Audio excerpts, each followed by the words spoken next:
Hi, hello guys, how you all doing?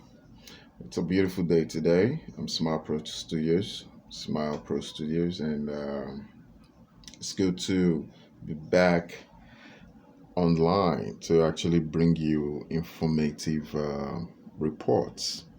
The last time we were on this channel, we were talking about the End Bad Governance protest, which actually took place in Nigeria, across Nigeria.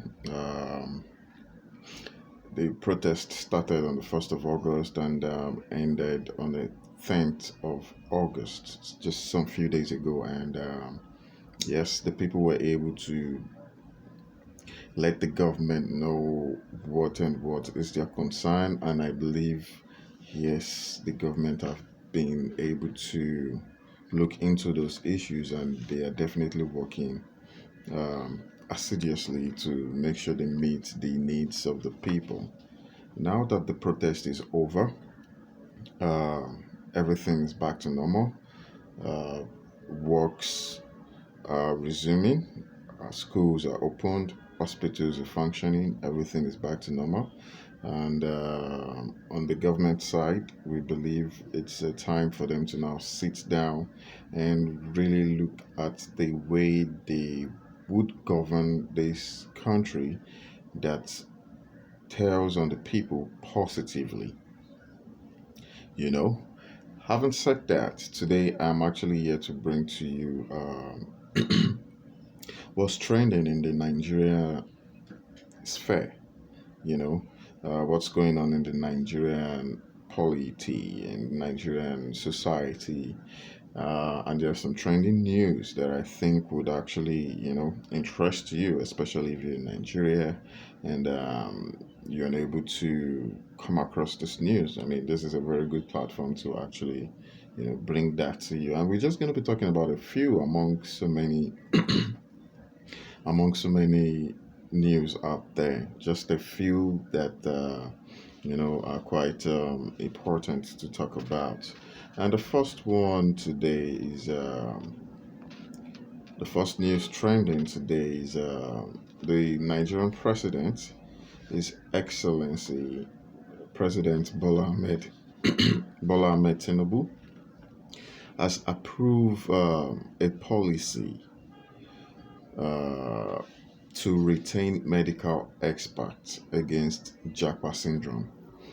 So the president of Nigeria, Bola Tinubu Ahmed, just approved a policy that retain medical experts that prevents them from just traveling outside the country to go find better living and all that. Someone asks, is this a good one? Yes, to the country, it's a good one.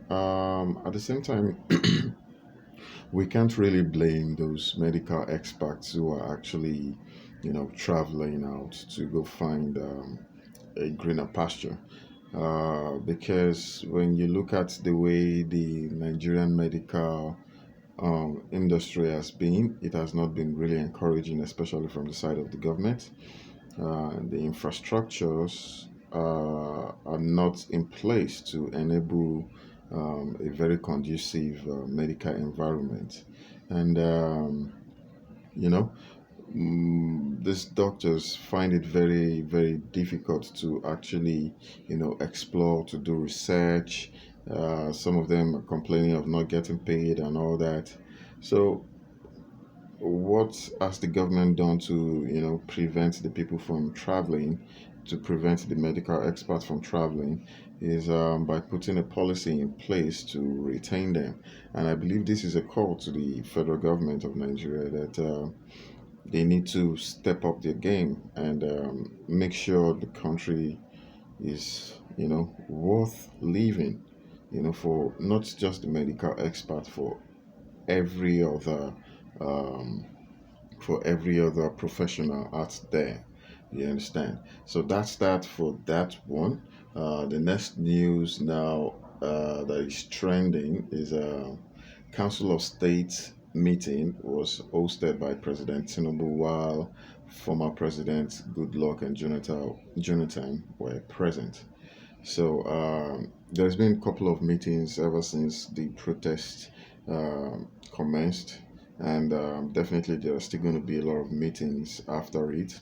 And I believe this one is actually trying to bring head of states, you know, to have a brainstorm. Hopefully, the outcome of this meeting would be publicized before the day runs out, and I will definitely bring it up to your date so you can know what it is all about. The next news for today is President Tinubu set for 3 days visit to Equatorial Guinea. All right, as you know, the president is a traveling president, and I believe he goes out there for businesses and all that. We don't know what this traveling is for, but we understand that it's a 3 days travel to Equatorial Guinea. And hopefully, after he returns, we would get an update on that. So, the next news that's been trending today has to do with the economy. And someone here is saying, someone, a public figure here is saying, you can't fix economy without new constitution.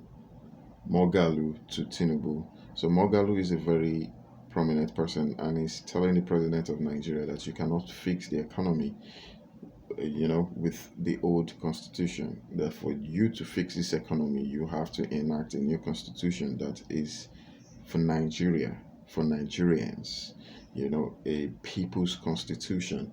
You understand? And I think that makes, excuse me, I think that makes a lot of sense. So many people have been complaining about this current constitution we're running, which was imposed on us by the military, and it has not been favorable. So there has been this debate around new constitution, not even now, before now, but it just happens that during this administration, the call for a new constitution is very, very loud. And for me as a person, I support that motion that the constitution that we are currently operating should be looked into, and worked on to the people's advantage. All right. So the next news that's trending in Nigeria today is this one is coming from a prophet in Nigeria. His name is Prophet Ayodele, a very popular prophet, and he's saying minimum wage will affect Nigeria. He said minimum wage will affect Nigeria. As we all know, Prophet Ayodele has given so many predictions. Some came true, some did not, and probably the ones that did not will still come true in the future. Who knows? But here he's saying minimum wage will affect Nigeria. I really don't know what he's trying to say here.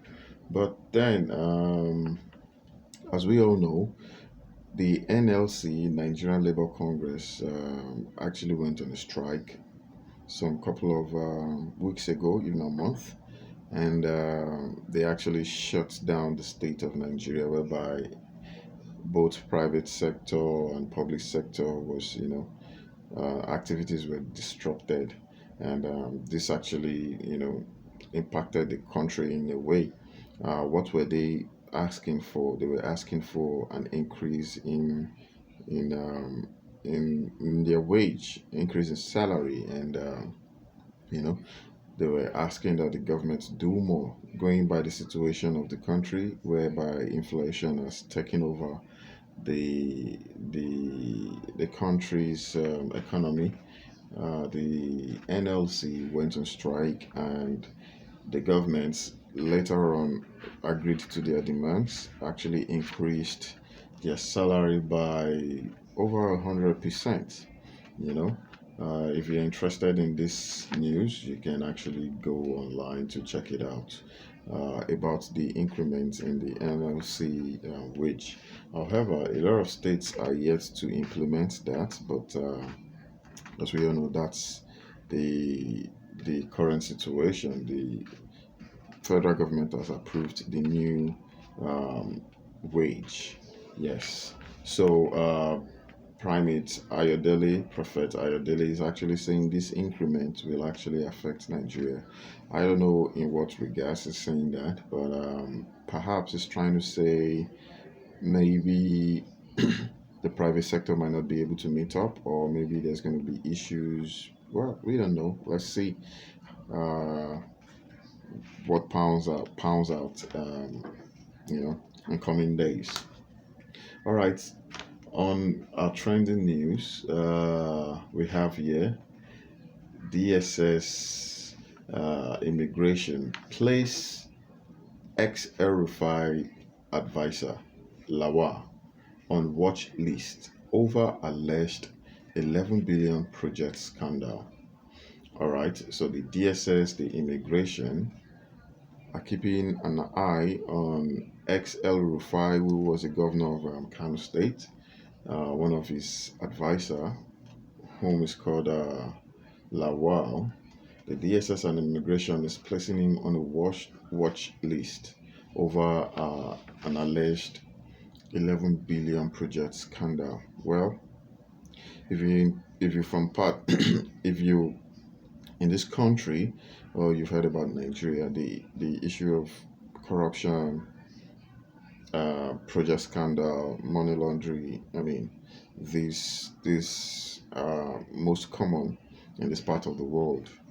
But I want to believe that we have an administration that would is positioned to tackle and counter this, especially with the fact that the people, they've been able to see that the people can actually speak in one voice, the people can demand for what is right and all that. So good one to the DSS, good one to the immigration for keeping an eye on this person who happens to be former governor El-Rufai advisor. Okay, so the project here wasn't mentioned, but hopefully we're going to bring that to your notice as soon as we get more information on that. The next news for today, which I'd like to bring to your notification, has to do with a very popular pastor as well, the RCCG pastor, Pastor Enoch Adeboye. Why is he on the trending news today? Is because he recently announced that every male pastor in Redeemed Church is not allowed to keep excessive beards, like mine, maybe. So, if I happen to be a pastor in RCCG, I'll be banned from keeping beards. And the women are not allowed to make excessive makeups. That's what's trending. So, well, is that biblical? Does your beard have anything to do with your faith, with your belief, with your salvation? That we don't know, but he must have his reasons. So, if you're interested in knowing the reason why Pastor Adeboye is banning beards and makeup in his church, you can actually go online and find out yourself. But that's what's trending. What's trending again, guys, is a popular figure, and this is in the music world. I know a lot of us, we've heard of P Square, Peter and Paul. Yeah, and we know they've been on news recently. So we have here Peter saying why I petitioned EFCC against my brother. That's Peter saying this. Well, I have always said it that these two adults need to get their hands together and do the needful. The industry is actually missing them. Uh, you know, ever since they left the industry, yeah, we have new bodies that are doing quite well, but when you hear of P Square, you just feel like, oh, these are the Usher of Nigeria, these are the Michael Jacksons of Nigeria, and it actually paints this color and give the music industry some sense of excitement. You understand? So I wish or I pray they can actually resolve whatever issues it is they are having, and I just hope it is not media stunts. But this doesn't appear as though it's a media stunt. You understand? So if you're interested in knowing what is going on between the brothers, you can actually go online and check for yourself. All right. Next on trending news is uh, this is another public figure talking, and uh, his name is Peter Obi, one of the presidential candidates that ran for 2023 Nigerian presidential election. So here he's talking about the Olympics, which Nigeria did not do well at all. So he said, Peter Obi now, he said, we invested about 12 billion naira in Olympics, which is twice the amount budgeted for MST. Well, I really don't know what MST is. Maybe if I go really find out what it is, then I can tell you what MST is. But I understand that he's trying to say this money is just too much. 12 billion naira for Olympics, and we did not even come home with any significant medal. You know, it is just terrible, just so terrible. You see, Nigeria is just a funny place. You understand, and only God can actually help the people in that land. You understand? Lastly, guys, without taking much of your time, is the story has been trending, and I believe a lot of you would have seen it on Twitter and IG. Man whose passport was torn at the airport speaks out, says his wife will get tired. And at the same time, the immigration in Nigeria is saying there's possibility the wife might face jail time. So there is this lady who actually tore her husband's passport at the airport, international airport, and the Nigerian immigration is actually picking up the matter and saying, no, you don't have the right. That passport is not your husband's passport; is the Nigerian authority passport. That passport belongs to Nigeria, not your husband. If you have any issue with your husband, get home and resolve it. Don't destroy Nigerian property. You understand? So whatever comes out of that, we definitely will let you know. Okay, so I'll be bringing more news to you guys. The ones I feel is very, very important for you to know about. Yeah, and in the meantime, be safe, be good, and please kindly subscribe to this channel. Turn on your notification bell, so anytime I have something to dish out, you'll be the first to know. All right, and kindly like and share as well. Until next time, I remain Smile Pro Studios. Peace out. Cheers. God bless.